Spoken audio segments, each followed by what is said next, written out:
Welcome to On Contact. Today we discuss how fascism is embedded within our society and has always been embedded in our society with the author Gabriel Rockhill. The battle of the 21st century is very much emerging as emergent or re-emergent forms of fascism confronted with social movements from below that are gaining power. At the same time, maybe the last thing that I would say is that when fascism rose to power in the interwar period, it was also largely in response to the Soviet Union and to the communist states. And in the current global situation, the dynamic is obviously very, very different. So one thing that's important for progressives to recognize is that we have to build power quickly. We have to consolidate organizations. We have to work through party mechanisms, because that's the only real way of defeating fascism. During World War II, my mentor at Harvard Divinity School, the theologian James Luther Adams, who was bilingual in German and lived and studied in Germany in 1935 and 1936, was asked to give a lecture to U.S. Army officers preparing for service in occupied Germany following the war. Professor Adams dryly listed the central tenets of the Nazis' racist ideology. He then asked the white officers if there was any difference between their racial attitude towards blacks and the Nazis' racial attitude towards Jews. He observed that there were not. How, he asked the officers, could they therefore distinguish themselves from fascists? Adams understood the strong undercurrents of fascism that are part of America's DNA. Rather than defeating fascism in World War II, Gabriel Rockhill writes, the United States internationalized it. Professor Rockhill joins me to discuss the nature of fascism in our corporate state. He is a Franco-American philosopher and the founding director of the Critical Theory Workshop and professor of philosophy at Villanova University. His books include Counter-History of the Present, Untimely Interrogations into Globalization, Technology, Democracy, Interventions in Contemporary Thought, History, Politics, Aesthetics, Radical History, and the Politics of Art, and Logique de l'Histoire. So let's begin with how we define fascism. Male Fantasies defines it as, in essence, an emotional state. But before we talk about its undercurrents, which have always existed in American society, let's talk about what it is. So fascism is often defined in terms of what we could call its kind of superstructural aspects, meaning the ways in which it mobilizes a particular ideology that is driven by militarism, ultranationalism that's rooted in ethnic base, white supremacy is often a part of it. But I think it's important to recognize that those superstructural components are ultimately rooted in deep material relations of capitalist accumulation. And so if we speak specifically about interwar fascism in Europe and how it rose to power, it's integral to recognize that this was at a moment in time at which the capitalist world system was coming into crisis. Of course, that full crisis would occur with the Great Depression. And this was also at a moment in time on the heels of the first successful workers' revolution in the Soviet Union. And so some of the central driving forces beneath the superstructural or ideological aspects of fascism that we need to discuss and bring to the fore is the desire to do two things. One is to impose, maintain, and intensify capitalist social relations. And the other is to beat back the threat of workers' organizations, and more specifically, communism and socialism. And there's an uneasy alliance often between the business elites and the self-identified fascists in the case of the Nazis, or, I would argue the kind of Christian fascists in the United States. It's not like the state capitalism that is imposed or was imposed by the Soviet Union. It has a different relationship with capital, sometimes an uneasy relationship with capital. Can you speak about that alliance? Well, the global ruling class, if we talk just specifically about the emergence of European fascism and what some people refer to as the classical model of fascism, so in Italy and Germany, the global capitalist class, and more specifically the US capitalist class for General Motors, Rockefeller, et cetera, bankrolled the rise, particularly in Nazi Germany. And the reason for that was at least twofold. One was that Germany, in the wake of World War I, was seen as a viable site of investment for rearmament and particularly for big industry. So big capital invested massively in Germany. In fact, it was one of the central sites of American foreign investment in Europe at that point in time. At the same time, there was an interest on the part of the capitalist ruling class to crush workers' organizations and to make sure that there weren't picket lines, strikes, an organized workforce that was causing them problems in the negotiations between big capital and labor. In that regard, the Nazi rise to power, as well as the Italian rise of fascism, that started prior to the Nazis, was funded by big capital. And there's excellent work, both big capital in Europe and in the United States. And as they came into power and they worked through liberal parliamentary democracy, a bourgeois democracy, and this is a very important part of this history, is that liberalism and parliamentarianism was not a bulwark against the rise of fascism. On the contrary, it provided for a framework within which the fascists could rise to power, bankrolled by big capital, right? So we have bourgeois democracy, much like what we have in this country, where big money wins out. Once in power, though, you're absolutely right that in the case of Italy, it was a little slower. In the case of Germany, it was quicker, but there was a shift from a fascist mobilization of certain sectors of civil society, in particular the petty bourgeoisie, to a more authoritarian, state-driven form of consolidated top-down power. And what the investor class of big capital was interested in having happen, particularly in the case of Nazi Germany, because its power far exceeded that of Italy, was to destroy the real threat, which was the Soviet Union, and to partake in a colonial rampage to the east that was mirrored on, quite explicitly, the colonial rampage of the United States to the west and the western frontier.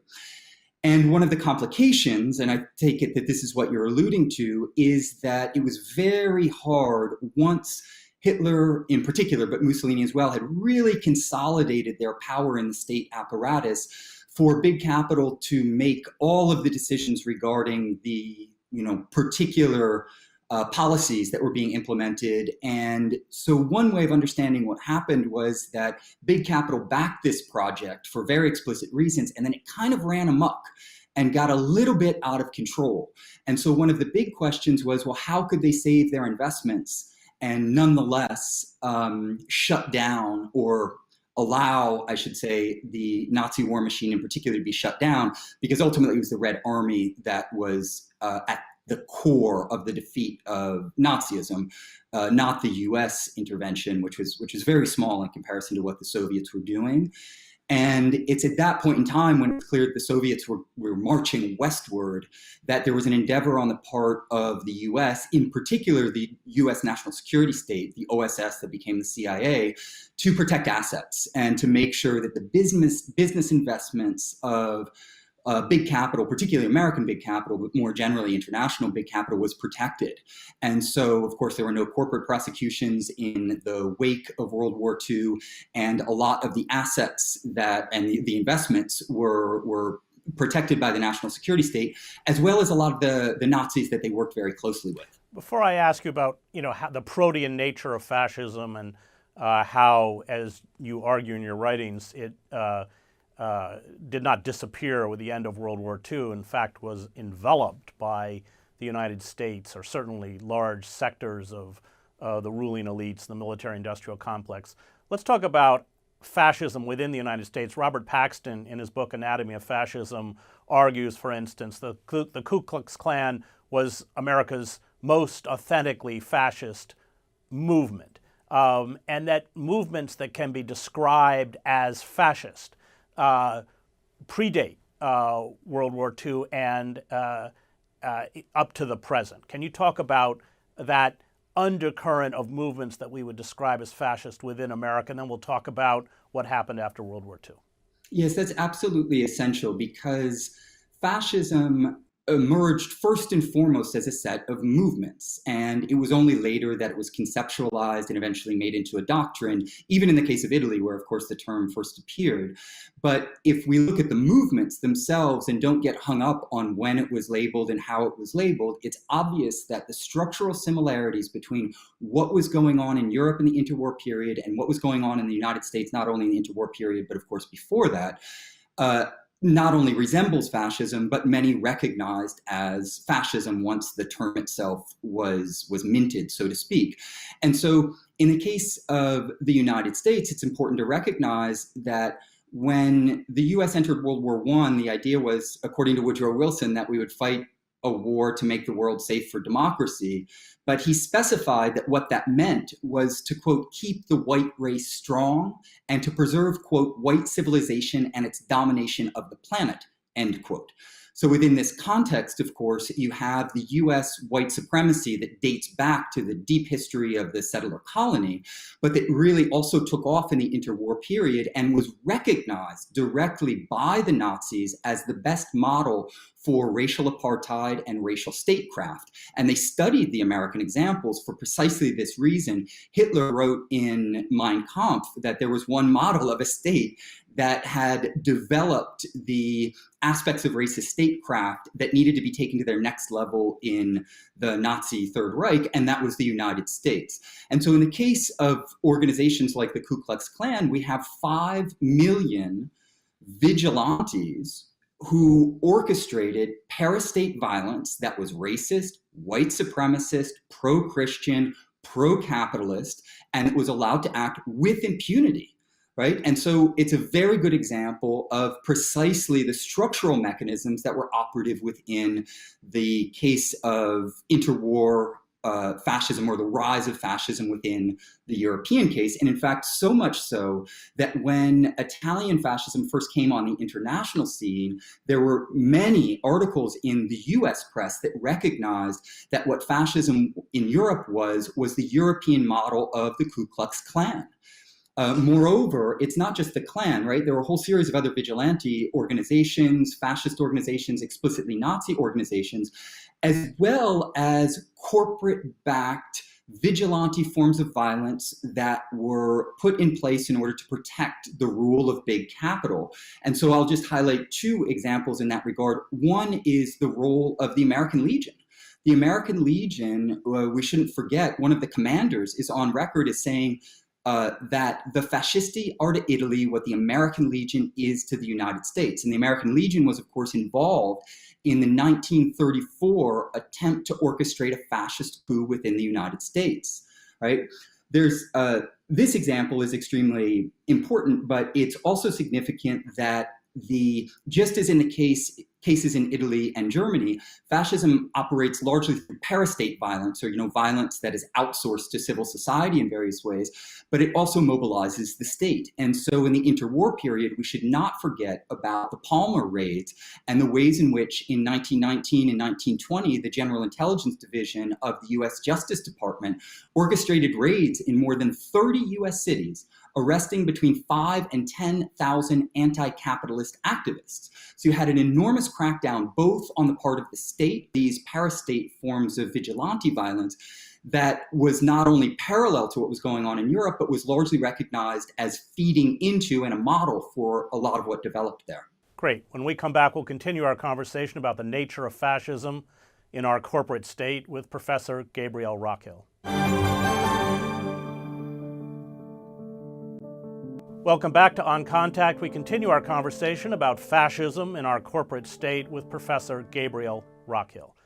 So let's talk about what happened after the war. And it wasn't just Wernher von Braun and the 200 Nazi scientists who came over to work for the defense industry and on the space program, but there was a huge incorporation of some of the worst war criminals in the Nazi intelligence apparatus who were fused into the American intelligence apparatus. So on the one hand, you had public denunciations of fascism, but internally within the structures of power, there was an embrace not only of fervent fascists, but I think you would argue the ideology of fascism itself. Absolutely. One of the things that's important to recognize is that a lot of the history that we've been given regarding World War II and its consequences is an ideological history that also focuses on visible government, or what was going on above board, meaning in the political theater that the capitalist state presents through the corporate media that it controls. But the invisible government, meaning the US national security state, which was really formed in its, basic architecture in World War II with the OSS and then would become the CIA, that this invisible government worked very closely to ensure that the Nazis and fascists, who had been recognized prior to World War II as great allies because they were anti-communists and they were very good at organizing militarily to crush workers' movements, and this is not only communism, but various forms of socialism, anarchism, any progressive movement, really, that's driven by popular power. And so already during World War II, one of the important parts of this history is that Alan Dulles, who was in Switzerland at the time with the OSS and would later become the head of the CIA, was working to try to broker a peace agreement with the Nazis so that the Nazis would sign an agreement with the West and with the United States, and they could unleash the full force of the Nazi war machine against the Soviets. He wasn't able to successfully broker that, but as the war began to draw to a close, he then, with others who would become major architects in the national security state, like James Angleton, who was working in Italy, undertook Operation Sunrise. And Operation Sunrise was an endeavor to repurpose the Nazis and fascists for doing what they're best at and what they were doing prior to World War II, and the reason they were supported prior to World War II, and that was fighting communists. And so there's a number of examples of this. You've already alluded to the scientists that were brought into the United States through Operation Paperclip. It is important to note that there were 1,600 scientists who were referred to as Hitler's angels of death that were brought in. They were given laboratories, they were given housing, their families could come, they were promised citizenship if their work bore fruit. And by bearing fruit, that meant developing, as they did, chemical weapons, biological weapons that could then be used by the US empire in its post-war global hegemony. But this is, of course, only part of the story.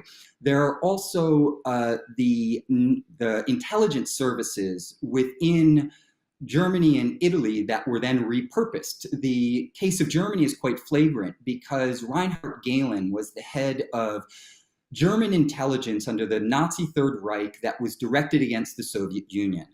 And in the post-war period, the CIC, which worked for the Army, was an intelligence branch of the Army, and then eventually the CIA, so the US National Security State, undertook an examination of Gehlen and his organization and decided that the best thing to do with him, instead of incarcerating him, bringing him up on charges at Nuremberg or other such things, was to repurpose him as the head of the intelligence service in Germany. And he worked very closely with the US National Security State, and it's estimated that his organization, the Gehlen organization, rounded up some 4,000 Nazi agents to work within Germany, and this became actually the core of the contemporary German intelligence service. The same thing went on in Italy, and there were also, for any of the Nazis and fascists that the US National Security State wanted to work with that they couldn't maintain in Europe, they established rat lines. Rat lines are basically forms of exfiltration, how to get Nazis and fascists from Europe to other parts of the world where they could be used productively in the CIA's international war against socialism and communism. And so there are thousands, if not tens of thousands, that were allowed to go to Latin America. There were, in fact, 10,000 Nazis that were allowed to immigrate into the United States in the post-war period. And so all of this history, I think, is important for understanding that. Oh, and there's actually one other aspect that I'd like to touch on, and that is the network of stay-behind armies in Europe. The stay-behind armies were set up in all NATO countries in the wake of World War II by the US National Security State. And the idea was that that the US should hire fascists, Nazis, and collaborators in sub-rosa organizations, so clandestine organizations that were militant terrorist organizations that would be able to, if the Russians moved westward, function as a stay-behind army, so behind enemy lines, and then undertake acts of terror, exfiltration, sabotage, and other such things. And these armies were actually mobilized very explicitly in the 1960s and following in what's referred to as the strategy of tension, in which there were a series of terror attacks across, Italy, Germany, and Belgium that were blamed on the hard left and in particular on the communists, but were actually overseen by the stay-behind armies that were funded by the CIA and overseen by the CIA and the MI6, which is, of course, the British version of the CIA, with NATO backing and intelligence backing. So when you put all of these pieces together, and there are a few others as well, what you see is not a defeat of fascism in the post-war era, but rather a internationalization of European fascism under the liberal cover of the United States pseudo-democracy, and that internationalization really set up the architecture for global politics in the post-war era. I used to live in Cochabamba, Bolivia. I studied Spanish there when Klaus Barbie, I saw him on the Prado with his bodyguards, the butcher of Lyon, the man who killed Jean Moulin. And certainly during the Garcia Mesa coup in Bolivia, he was running the intelligence operation. So that was just a small example. He was eventually extradited to France when the Bolivian government became a democracy. I want to ask about where we are now. So you have these undercurrents, which you've just described, not only ideologically, but also structurally, which remain in place. Now we are facing the kind of social inequality that we saw in the 1930s, the severance of large sectors of the population into what we call Trumpism, but certainly a non-reality based universe filled with rage and focusing on scapegoats.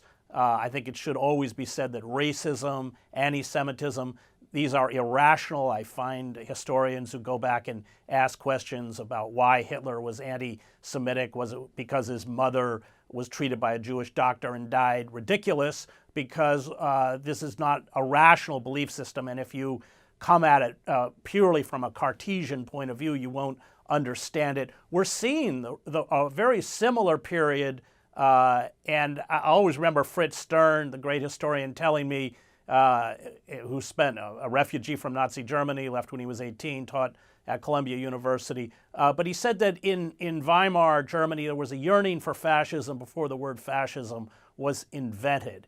And I think we're seeing that yearning today. I want you to talk about the fact that fascist ideology and structures that have embraced fascism remain within the country, and what that means for the current crisis, certainly within the United States, but we're seeing it in Hungary and other places as well. Yeah, that's an excellent question and so important for the contemporary moment. I would say two things. The first is that it is very important to resist what I refer to as the one state, one government paradigm, meaning the idea that if the corporate media tells us that we're living in a liberal democracy, then that is the last word, and that liberal democracy oversees the entirety of the population, meaning that we all have rights, there's a state that's going to protect them, and other such things. Against this, I put forth a kind of multiple modes of governance model. And what this is it recognizes that there are different sectors of the population that are governed differently based on the particular needs of capitalist social relations. And so if fascists aren't directly in power and don't have state power consolidated, this does not mean in the least that there aren't fascist movements. On the contrary. And so the analysis of fascism has to be expanded just beyond the state apparatus and recognize that even in the interwar period that we were just talking about, there were fascist movements in all capitalist states in the wake of the Great Depression. And so secondly, just highlighting and coming back to some of the things that you pointed out, there are a lot of remarkable structural similarities between the interwar period 100 years ago and what we're living through now. We have a severe economic crisis that rivals, if not surpasses, the Great Depression. We have an enormous political crisis in which the legitimacy of so-called representative democracies after 40, 50 years of neoliberalism is withering away, and people see through it very clearly. If they don't see through it ideologically, they see through it materially, meaning that they recognize they don't have access to affordable healthcare, affordable education, affordable housing, and everything else that was at least part of the welfare state, which is not to make the welfare state into an ideal, but is to recognize that one of the things that neoliberal capitalism has done is, slowly but surely withered away the social protections that were guaranteed under the welfare state. And what this means is that the general population is facing a situation in which there's a crisis in global capitalism, a severe one, that's combined with a crisis of political legitimacy. And we can add to that, of course, a social crisis of extreme sorts, that, as we've seen with the racist police violence that is going on unabated within the United States. We have a global health crisis on our hands. All of that is calling into question the political viability of the pseudo-democracies that have tried to establish some form of hegemonic rule within the capitalist world. And what I mean by hegemonic rule is rule by consensus, right? If the material basis for affordable healthcare, affordable education, other such things, survival wages, and things like this are maintained, then some people will have the material basis by which to give their consent to the government. But given the withering away of that material basis, there is more and more a crisis of these modes of governance. And in response to that, there are different reactions. And what we see, I couldn't agree more, is a radical polarization. And so globally, there's been a very clear rise in authoritarian, fascist modes of governance. There are a million examples that I'm sure all of your listeners and viewers are familiar with. And a lot of that is a response on the part of international capital to the crisis of capitalism and the need to shore it up. And one way of shoring it up is through militarized accumulation, through investing in forms of repressive violence that are simultaneously forms of capitalist accumulation. They're very profitable, and they serve to quell the social unrest that is inevitable when people don't have the material basis by which to survive.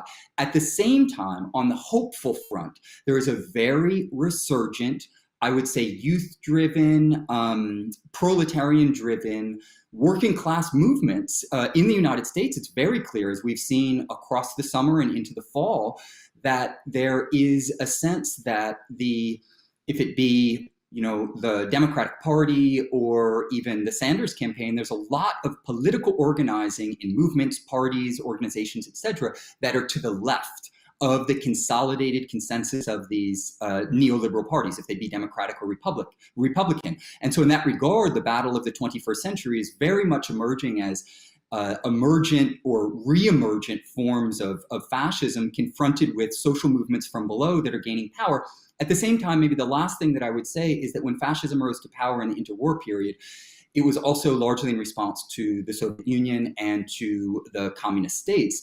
And in the current global situation, the dynamic is obviously very, very different. So one thing that's important for progressives to recognize is that we have to build power quickly. We have to consolidate organizations. We have to work through party mechanisms, because that's the only real way of defeating fascism. Great. Thank you very much. That was Professor Gabriel Rockhill, Director of Critical Theory Workshop and Professor of Philosophy at Villanova University.